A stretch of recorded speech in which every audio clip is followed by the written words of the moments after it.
welcome back. It's your early morning show. Lots to do today.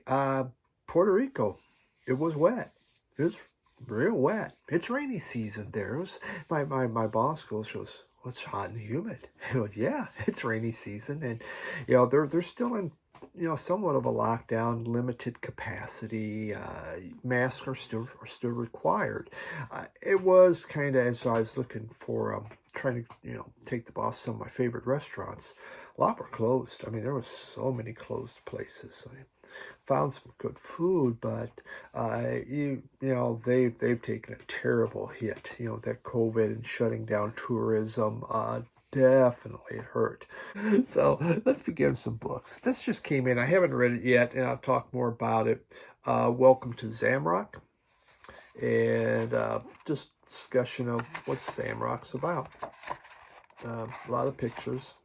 It almost looks like the book that I've gotten from some of my Zamrock albums, because that's the cover. But look, I'm really interested. There's been 2 books done with Zamrock, so you do see more and more out there. So this should be fascinating. Not a real big read. The other one I finished up. I finished this up a while ago, but I hadn't talked about it. Cool Town. And this looked at the Athens music scene of the late 70s into the 80s.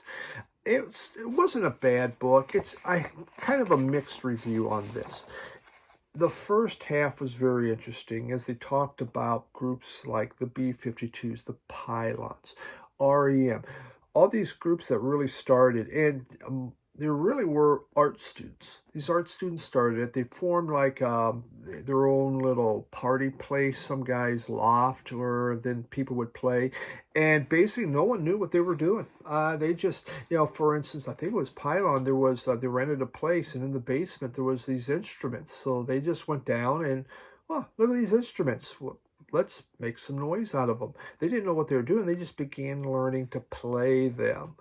And they just kept working at it and working at it. Before you know, they have a group. Then, bands like Pylon and B-52s, they went to New York really early in their career. But CBGB's was going on, and that was the thing. Well, let's go to New York and we'll play there.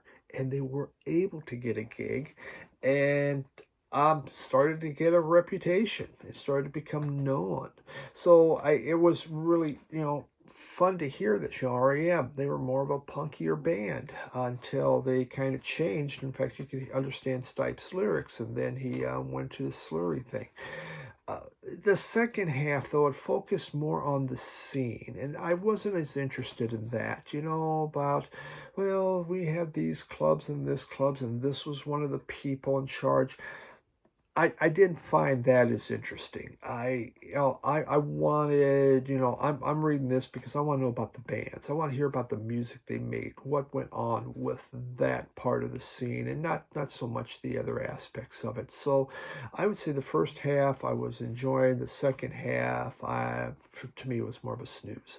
I didn't like it, but I read it because you always read a book when you get a start, right? The only book I've never finished reading is Ulysses by James Joyce. Tried 3-4 times. I've got to like 250 page. So, a couple books. I'm reading one now on John Peel, trying to get that finished up. So let's begin the music. And our first album. This came out on Record Store Day. It is not a Record Store Day exclusive. It was a first, it was just put out early, shall we say, and it will be available to everyone. For all I know, it could be now. This is from William Tyler, whose middle name is Armistead. You don't hear that one, Armistead. William Armistead Tyler. Sounds good, though. He was born in 1979 in Nashville.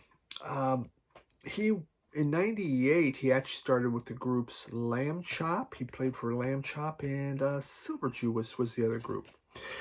Since 2010, he has produced 5 albums. William Tyler, his music is known to be more, it's very instrumental. It's filled with echo and atmospheric. And it almost tells a story. Did I have here? Hold on. Oh, well. Knocked over some more albums. You know, one of his first albums, I think this was the second one, was Modern Country. This is one of my all-time favorite albums. When you listen to it, you hear it's like traveling through America. And you can feel it, you can hear it. It makes perfect sense.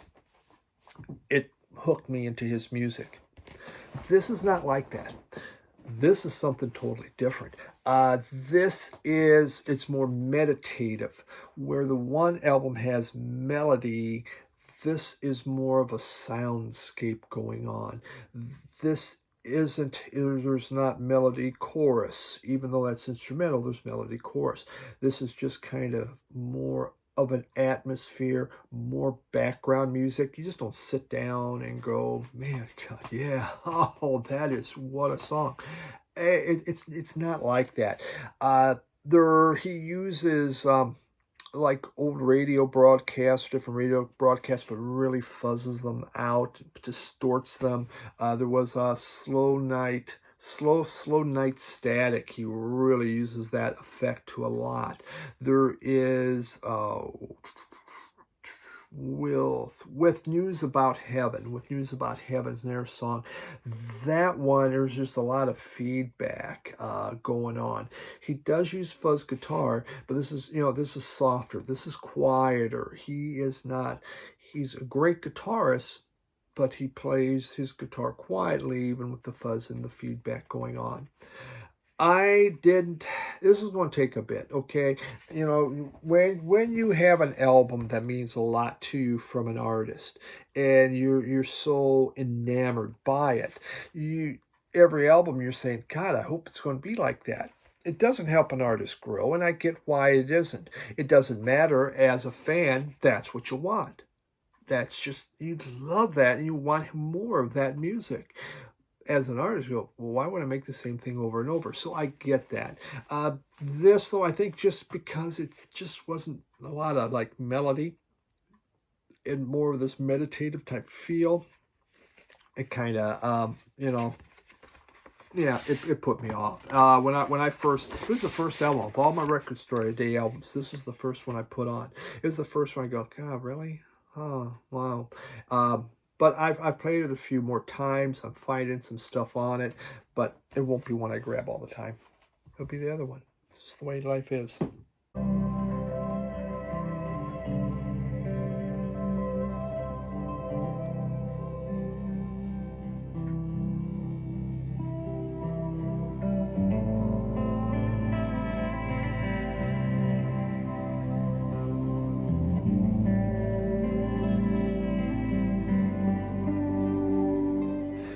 We then switch over to this. This is another one from Record Store Day, and I am trying to mix in the Record Store Days. They're not all Record Store Day this time. Black vinyl. Oh, look at that. Ooh. Wowzer. Manu Bongo made this album. He's from Cameroon, born in 1933.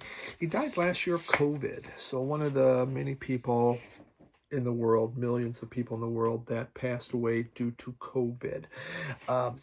In the 1970s, he had a song called Soul Makossa.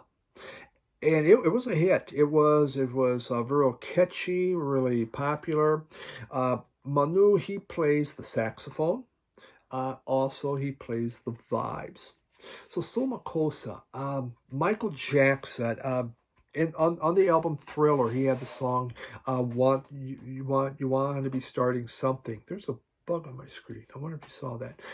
You want to be starting something. The hook on that song is from Soul Makossa. And that goes Mama say, Mama Kosa. But obviously a different rhythm. But Jackson used that. Did he ask Manu? No. Thriller takes off, the biggest thing. The song's a huge hit. Manu hears and goes, what the hell's going on with that? And promptly sues them. Well, they settled out of court. Not sure what, but whatever. No problem. Then in the aughts, Rihanna does a song, and it was called Don't Don't Stop the Music.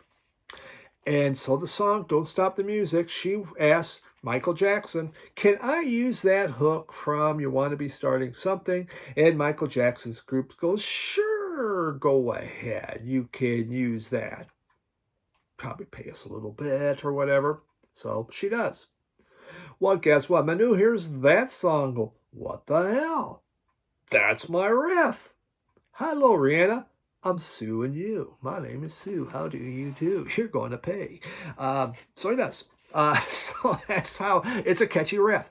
On this album, though, Soul Makossa is called Rumba Makossa. So he takes it. But this, he goes into more Cuban music. Actually, he uses some of the music from the country. When I say not the country of Cuba, but in the country, more the music of the peasants. He takes a lot of those folk songs, and he puts his touch on it.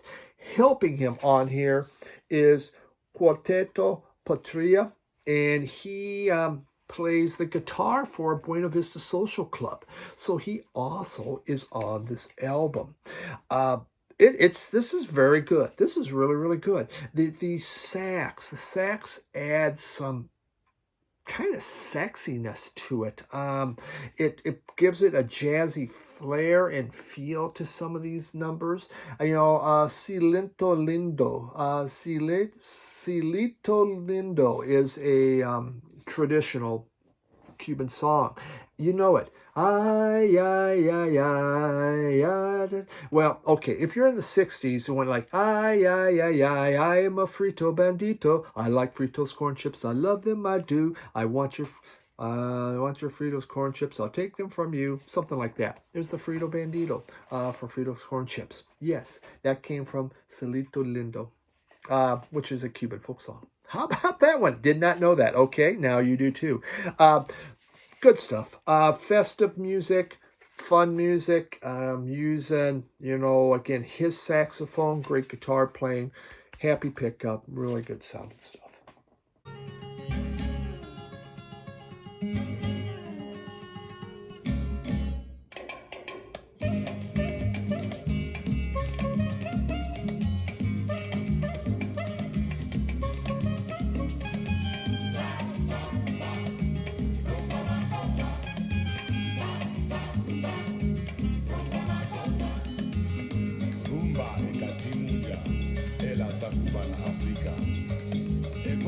Album.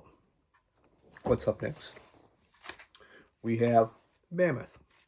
Mammoth, WVH, Wolfgang Van Halen.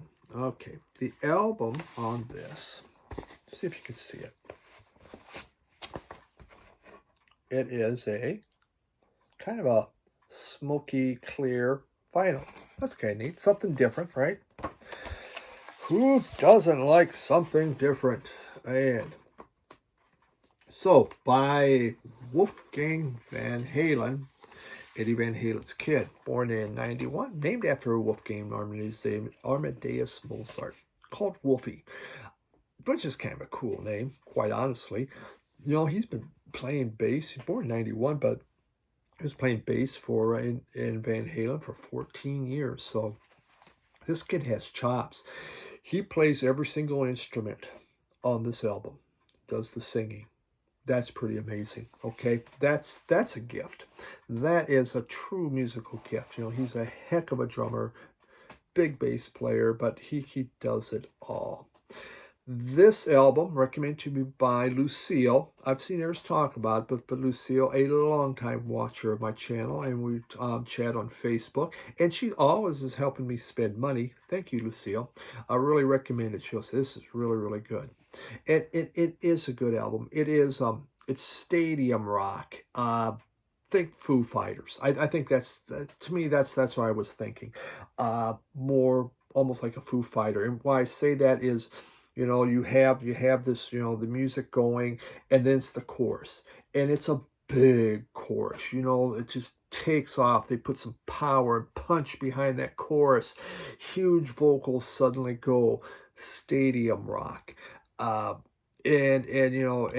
Van Halen, he's just a one-man wrecking crew on this because, well, he did it all. Obviously, he has a band. This music it's extremely accessible music. It's made for anybody that likes that kind of music. It's filled with big riffs, head bouncing, driving drums are all part of it. Is there new ground being made here? No, there isn't. I do feel it's more of an ABC to stadium rock. Uh, you know, his vocals, maybe not my favorite. He's not a bad singer, just not my favorite vocalist of all time.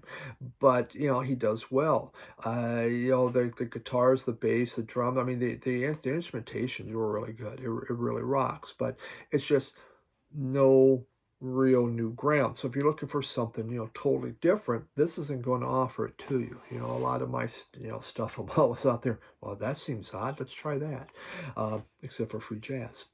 So, but if you really like, if you like hard rock, if that is your genre, if you love that stuff, if you love the stadium rock, and I like Foo Fighters, don't get me wrong, but I won't play them all the time. But if that's what you like, you will absolutely love this album. Mammoth will WWVH. It will be right up your alley, and you'll play it a lot. For me, it's not quite to my norm. Well, I got a lot of heavy rock, but how often do I don't play it as maybe I'm just trying to catch up with my new crap. I don't know.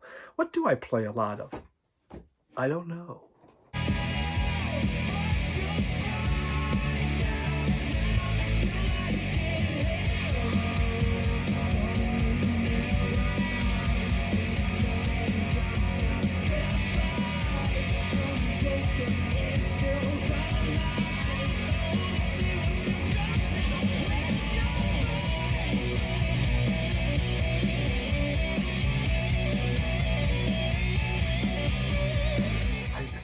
God, what a great question.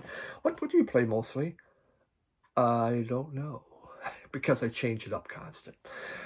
All right, here, Descendants. Oh, so this came out in what was it, in the mid '80s. Milo Goes to College. For many people, you know this album. If you don't, this is what I would say an essential punk album. This from a group that.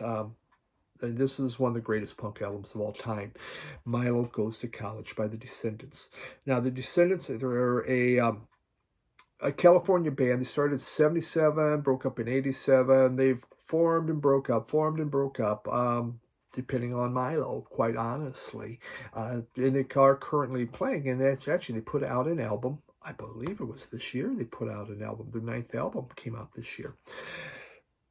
When they started, they called themselves The Itch, but they did change it to The Descendants. Mike Ackerman was their lead singer. I think it took a couple of them to find him, and he became their lead singer.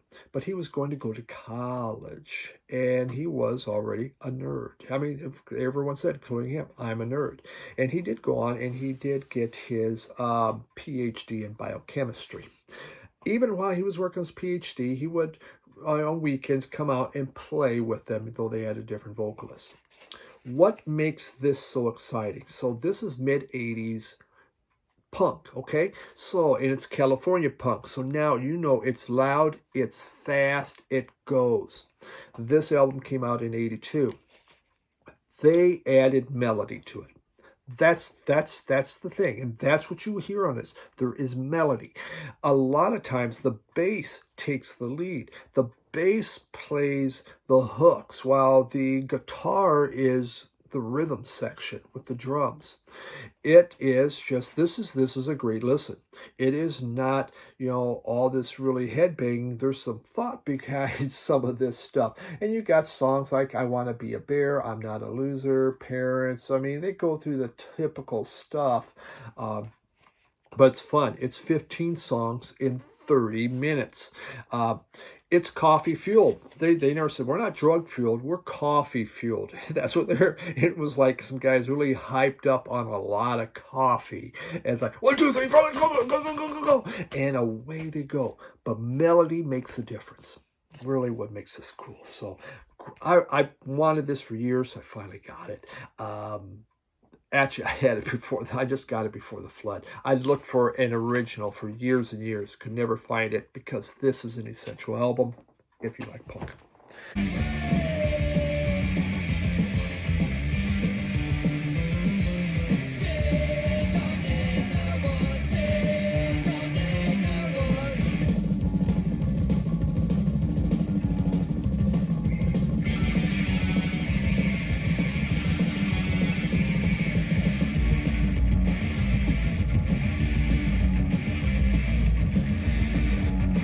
Albums here. Fever Tree. This is I think the first Fever Tree. This is the fourth Fever Tree. They put out 4 albums. The Alpha and the Omega. Right there we have it. So I had Fever Tree before the flood. It wasn't really, it was like, oh, well, yeah, okay. Everyone talking about it, showing them. I found one. They're not expensive to find. And it was like, oh, okay. It didn't do anything for me, quite honestly. So why would I buy them again? We re-listen to things. Group 66 to 77. It is a Psych band. They had the big hit off this one called California Girls. That was it. They're formed in Houston, actually, 1966, off Uni, and they call themselves Bostwick Vine. Well, they changed their name from Bostwick Vine to Fever Tree. They seem to like plants to some extent. We went from vines to trees. They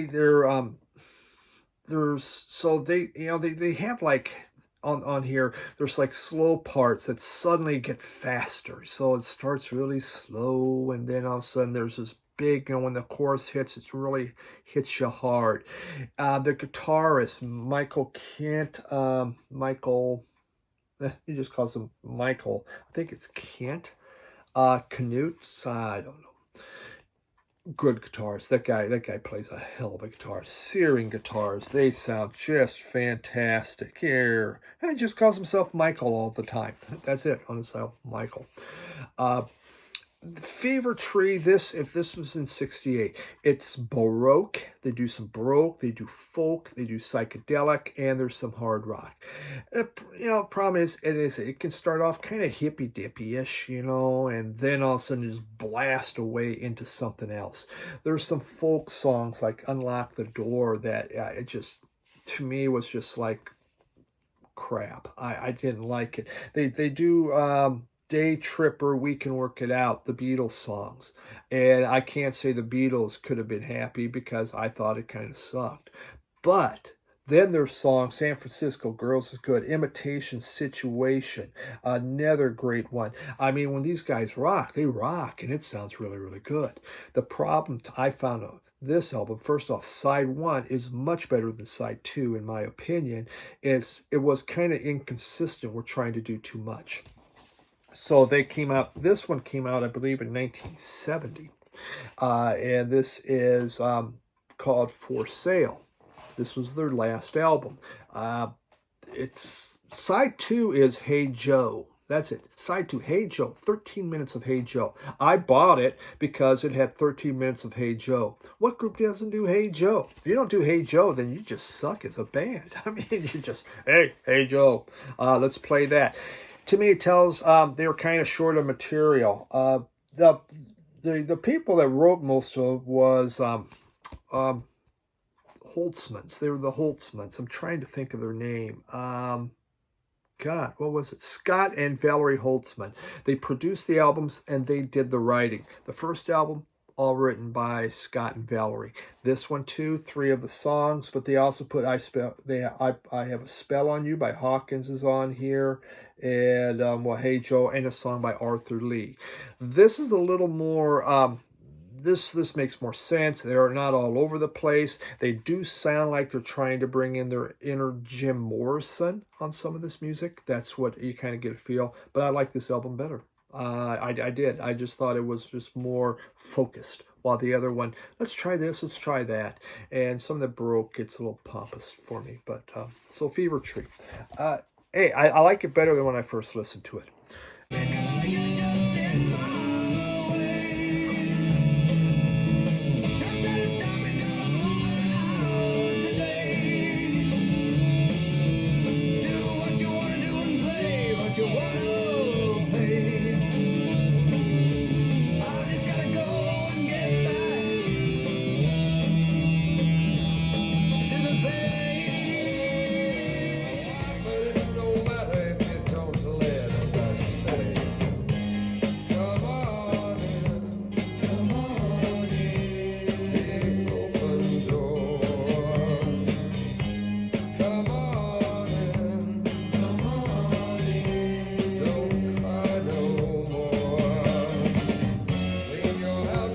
Quick here, just real fast. I listened to the Buzzcocks here. I bought this on Record Store Day. It came on beautiful pink vinyl. My thoughts. It was a reimagination of their songs. Guess what? I liked the songs before they reimagined. It's kind of how they play them now. This is more hard rock. They took their songs, make them more of a hard rock. Without Devoto's voice on some of these songs, it just isn't the same. Their voices have changed, and yeah, I you know what? You paid a lot of money for it, and quite frankly, kind of disappointed. Another one I bought. Rage Against the Machine. I kind of knew what to expect a little bit on this. The green vinyl, and it comes in red vinyl, like the Mexican flag. That's all kind of cool. It's a cool concert. It's a you know, hard rocking. It's Rage Against the Machine, which is neat. Is the quality great? No. To me, it's a little distorted at times. It's not super crystal clear. For a Rage Against the Machine fan, hey, it's a concert, but it's not the greatest recording of that concert. So it was okay. Not bad. I like this one better than that Buzzcock one. So I'll be giving you more of my thoughts. We're just not going into it. So that's it. Thank you so much.